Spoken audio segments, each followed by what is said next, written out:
I am driven by industry progress, and Ghana does not permit that. Ghana is rather destroying or limiting our potentials. I want to migrate to a country where I can fully unleash my potentials and serve my quota for sustainable growth.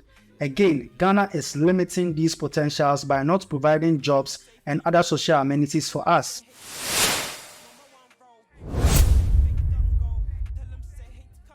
Now today, what we are going to do is very simple. We are going to review a tweet that was made by ace journalist Nana Aba Anamoah stating, "Why do you want to leave Ghana?" Now the comments and quoted replies were very, very funny. This is because I can see, or you and I can see, that the youth of today or in this country are very frustrated. And if we have the least chance of us leaving this country, we will not spend a minute over here. A friend of mine told me that it is only in Africa or only in Ghana that we see traveling abroad, going to the UK, US for greener pastures to be a blessing.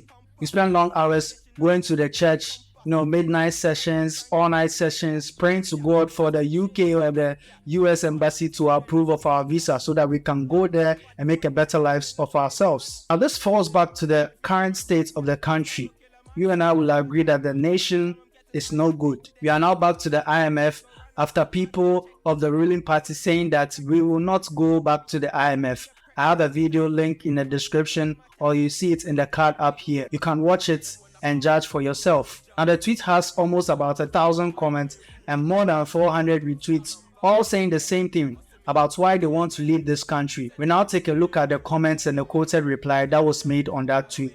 Now the first comment on that tweet that was very eye-catching was made by a guy called Jineye. He said, and I quote, "No hope for the youth, no jobs, into brackets, high level of graduate unemployment, poor standards of education, selective in government disbursement of loans for new startups, poor leadership skills and management. These and many others has been the reasons why we want to leave the country, not to go and never come back, but go in search of greener pastures." Well, he said it all. There are a lot of things wrong with this country, and anybody that has a sniff of having an opportunity to go to abroad, that is the UK or the US or any other country that could provide better means of living, nobody is taking that chance of saying, "I will not go." But there are some people who are of the opposing view that indeed, if they have money or if they get plenty of money, they are never going to leave this country because Ghana here the pa. And he said, "I always say this, if I have plenty of money, I'm not going to travel outside Ghana. The way Ghana is sweet, if you have money, but let's maybe holidays." Okay, well, I agree with him. Charlie, if you get money, Ghana is sweet. I'm not going to lie you. But this is not to deter from the fact that, Charlie, if you get a chance, you know go. Massa, everybody where you did this country side right now, if you get a chance, you will go. Even if you get money or you don't get money, you go. Now, this one comes from someone called K_Danwell. And the person said, "Unstable economy, poor quality of life. Also to find my home country, like the woman said, being born here doesn't mean I'm from here." Okay, well, I get it. I think this particular tweet was in relation to the vetting of the Chief Justice nominee that said that having a birth certificate doesn't necessarily mean that you're a Ghanaian. And so that person just used that as a premise to say that indeed I am not a Ghanaian. And so if given the chance, I will leave this country based on what the nominee of the Chief Justice position said. Okay, so the next person says, "I have the potentials for achieving sustainable development in any industry that I will find myself working with. I am driven by industry progress, and Ghana does not permit that. Ghana is rather destroying or limiting our potentials. I want to migrate to a country where I can fully unleash my potentials and serve my quota for sustainable growth. Again, Ghana is limiting these potentials by not providing jobs and other social amenities for us." Well, there you have it. This person thinks that this country has continued to suppress the minds of innovative young Ghanaians who can do good for the country. You can even take a cue from Professor Frimpong Boateng's case, whereby he told the truth about Galamsey, and what did they do? They arrested him and gave him a 2 million Ghana cedis bailout. Now imagine someone like you and I, who maybe at some point in time could tell the truth about Galamsey, and you are being arrested and being given a 2 million Ghana cedis bailout. Where exactly am I going to find that 2 million Ghana cedis for me to be bailed out? And so a lot of people in this country tend not to tell the truth because they know that they are not going to be taken any serious.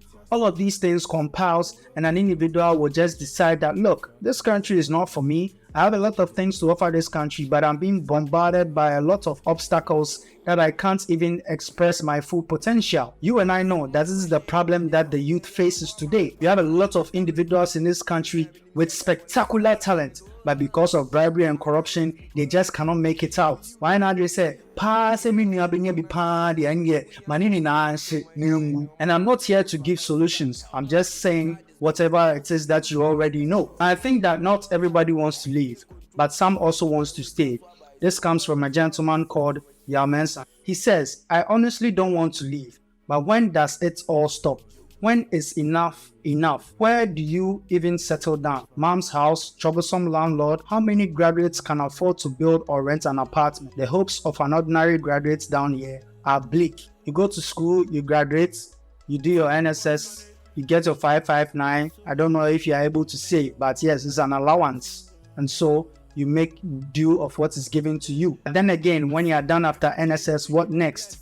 If you are a youth in this country and you don't have a plan after NSS, you are doomed. If you are a youth in this country and you don't have any form of employment after NSS, or you don't have a plan after NSS, you are doomed. Which is why a lot of people leave this country even before they graduate from the universities. But I will want to ask a question, and it's just a simple question.